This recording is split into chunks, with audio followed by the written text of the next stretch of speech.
The broadcast that awoke humanity's darkest wrath.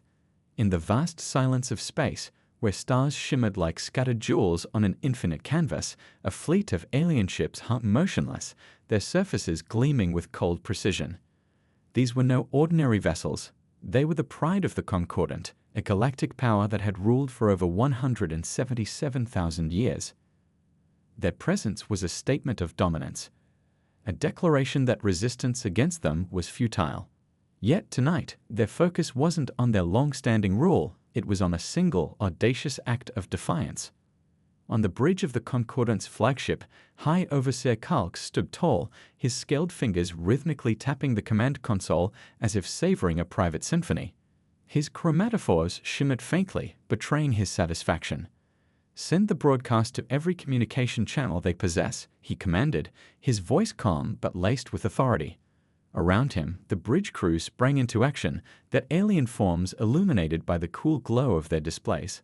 Let them witness the price of defiance. Below their fleet, the human colony of New Eden burned. It had been humanity's crowning achievement, a thriving settlement of 12 million souls on a distant planet. Now, it was nothing more than ash and smoldering ruins.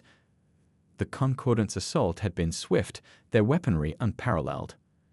They believed they had delivered a masterclass in military dominance, a demonstration meant to break humanity's spirit. I watched from my observation post, my heart heavy with a mix of triumph and unease.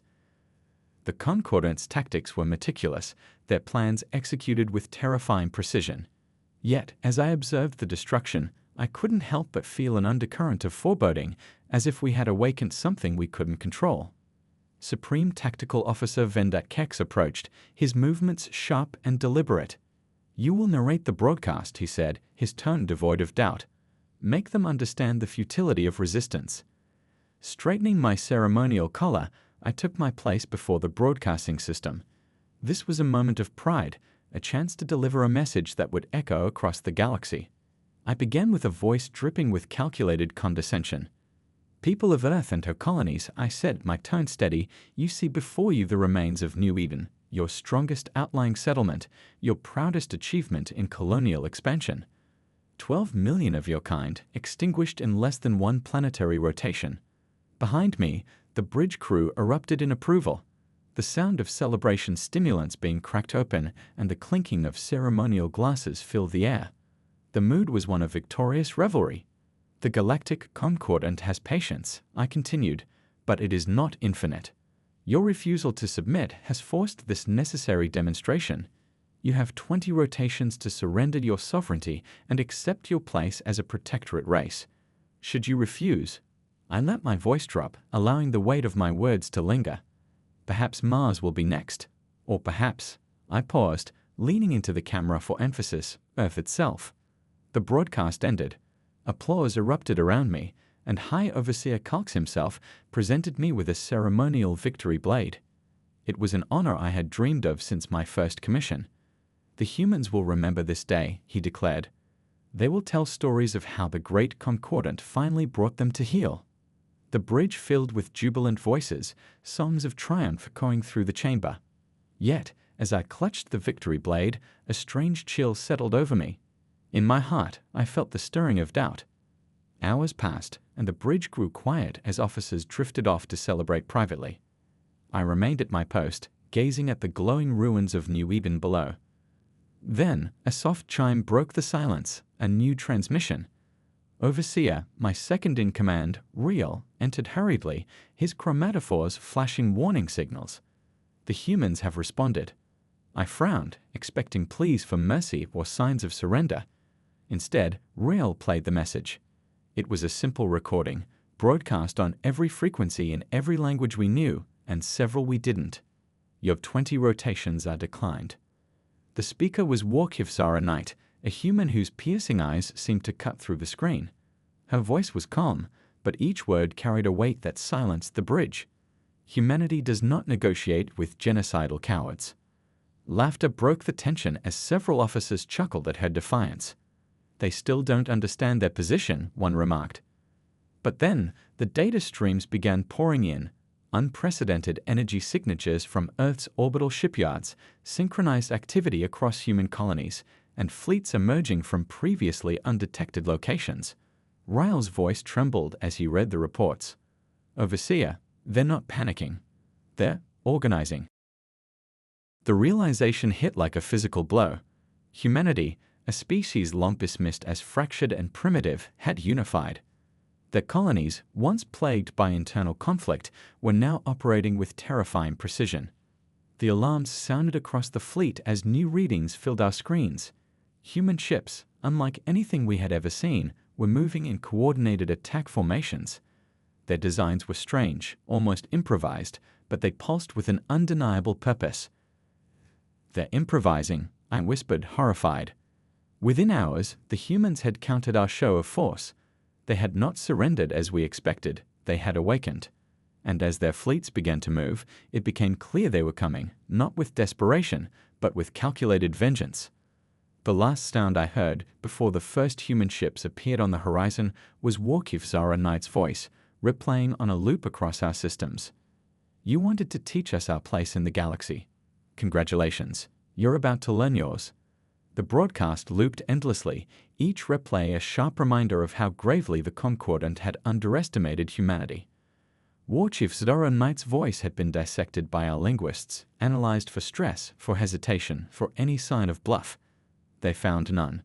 Every inflection, every carefully chosen word carried the unmistakable weight of unyielding resolve. In the hours that followed, the bridge of the flagship became a hive of frantic activity. Officers who had earlier celebrated now barked orders, their voices laced with urgency.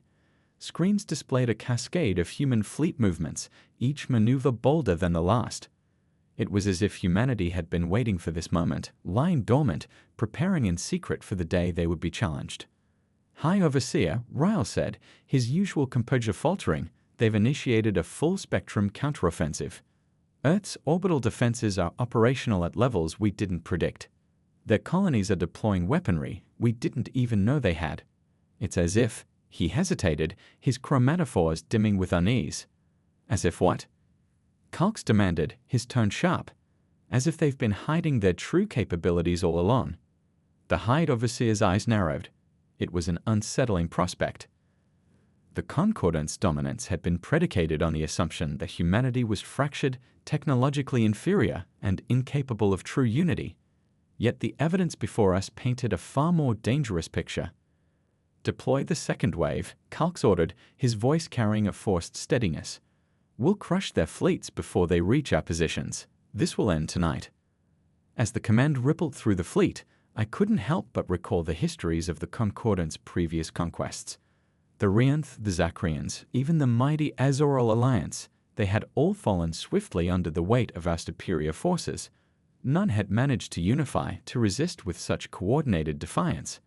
Yet humanity, with its scattered colonies and unremarkable beginnings, was proving to be different. From my station, I observed the first skirmishes between our advanced fighters and the human ships. Concordant vessels glided with precision, their energy weapons slicing through the vacuum of space. The humans, by contrast, moved erratically, their ships coupled together from mismatched technologies. Yet to my growing unease, they fought with an unpredictable ferocity that defied logic. "They're adapting mid-battle," Ryle muttered, his voice barely audible over the cacophony of alarms. "Their tactics, it's like they're learning from every engagement." I focused on the screen, where a human destroyer broke formation, luring a Concordant cruiser into a trap.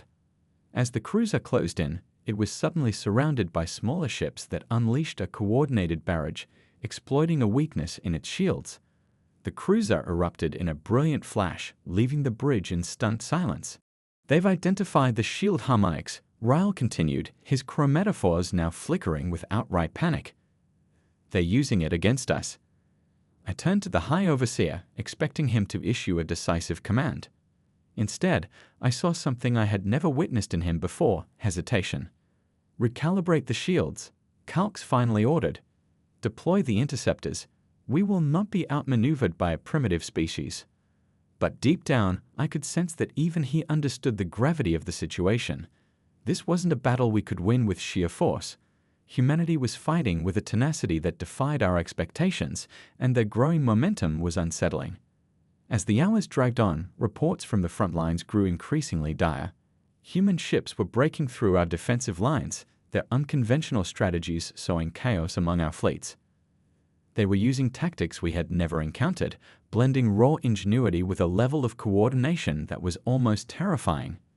I found myself drawn to the transmission logs, scanning the messages exchanged between human ships. They were filled with snippets of encouragement, determination, and even humor, an unyielding spirit that stood in stark contrast to our own sterile efficiency. One message caught my eye, sent from a human pilot to their fleet commander. They wanted a lesson. Let's teach them what happens when you push humanity too far. It was a sentiment that seemed to echo through their entire fleet. Every maneuver, every calculated risk, spoke of a collective will that refused to be broken. In the midst of the chaos, a new transmission came through, this time directed specifically to the Concordant flagship. The bridge fell silent as the image of Warchief Zara Knight appeared on the main screen. Her face was illuminated by the flickering lights of her command center, her expression calm but resolute. To the High Overseer of the Concordant, she began, her voice steady, "You believe yourself untouchable, invincible. But you've made a grave error. You underestimated the one thing that binds humanity together." Calx leaned forward, his eyes narrowing. "And what is that?" He muttered under his breath, as if challenging her directly. "Our capacity for unity in the face of a common threat," Zora continued, as if she had heard him. "You thought we were fractured, that we would cower under your might. But you've only given us a reason to stand together, stronger than ever before." Her words hung in the air like a challenge, daring us to refute them. For a moment, no one spoke. Then, with a calm precision that sent a chill down my spine, Zara delivered her final message. "This isn't a war you can win. You've awakened something you can't contain. And for that, I almost feel sorry for you." The transmission ended abruptly, leaving the bridge in stunned silence. The weight of her words lingered, a reminder that we were no longer facing a disorganized species, but a force driven by something far greater than fear. High Overseer Calx stood, his expression unreadable.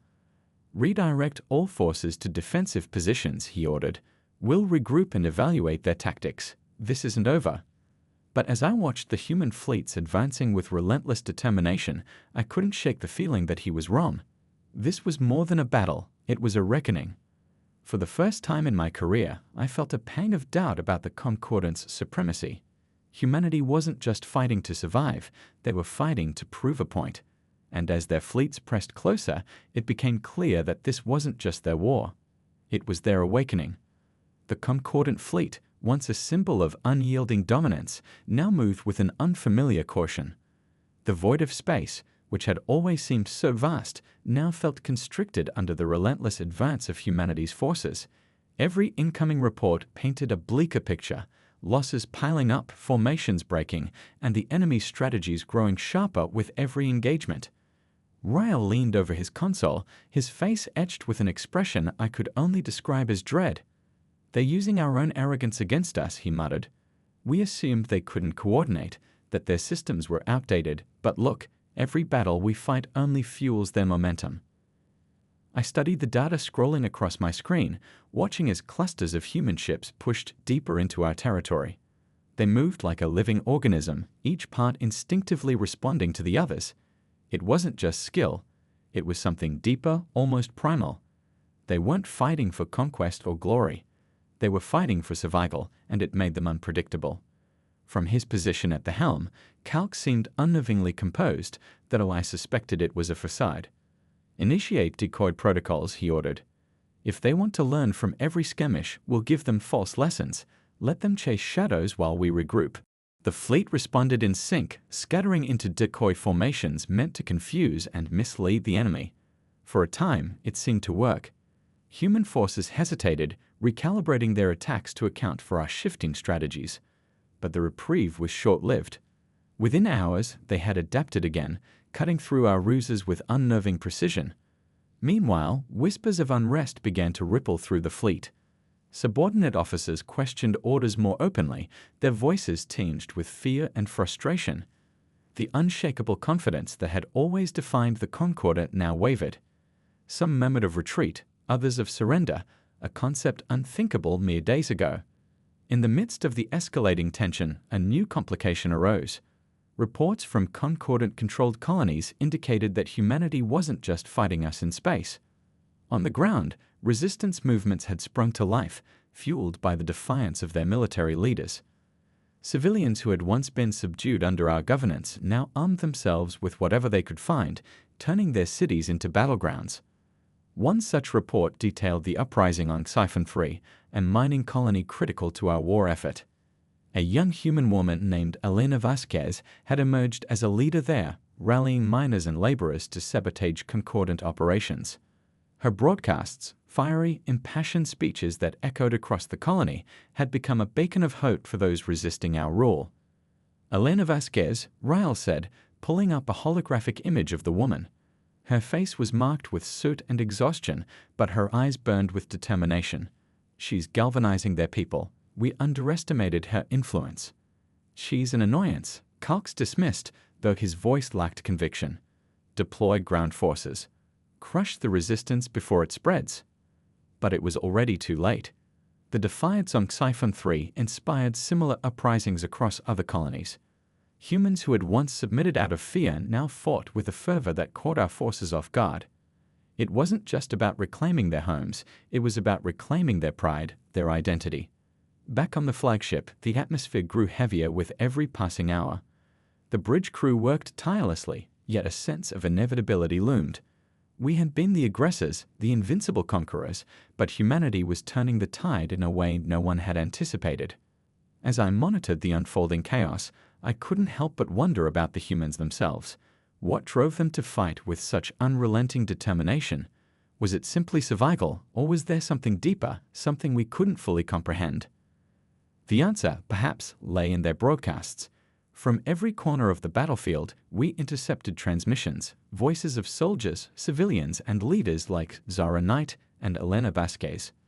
Their words carried a raw, unfiltered emotion that resonated even through the barriers of language and culture. One transmission in particular stood out. It was from a human scientist, Dr. Aidan Cole, speaking from a hidden research facility. "To those who can hear me," he began, his voice steady but urgent, "we are not alone in this fight. Every act of defiance, every stand we make, sends a message, not just to the Concordant, but to ourselves. We are stronger together. This is our time to rise." Dr. Cole's message wasn't just inspiring, it hinted at something more. Our analysts flagged it immediately, noting references to an experimental technology humanity had been developing in secret. If they were on the brink of a breakthrough, it could tip the balance of power irreversibly in their favor. "Find that facility," Calx ordered, his composure cracking for the first time. "Whatever they're working on, it ends now." As our forces scrambled to locate the hidden research base, the human fleets continued their relentless advance. The void between us grew smaller with each passing moment, the tension so thick it was almost suffocating. And yet, even as we braced for the next confrontation, I couldn't shake the feeling that we were fighting something far greater than a mere species. Humanity wasn't just a collection of individuals, they were a force of nature, unpredictable and unstoppable. The Concordant had awakened their wrath, and now we were caught in the storm.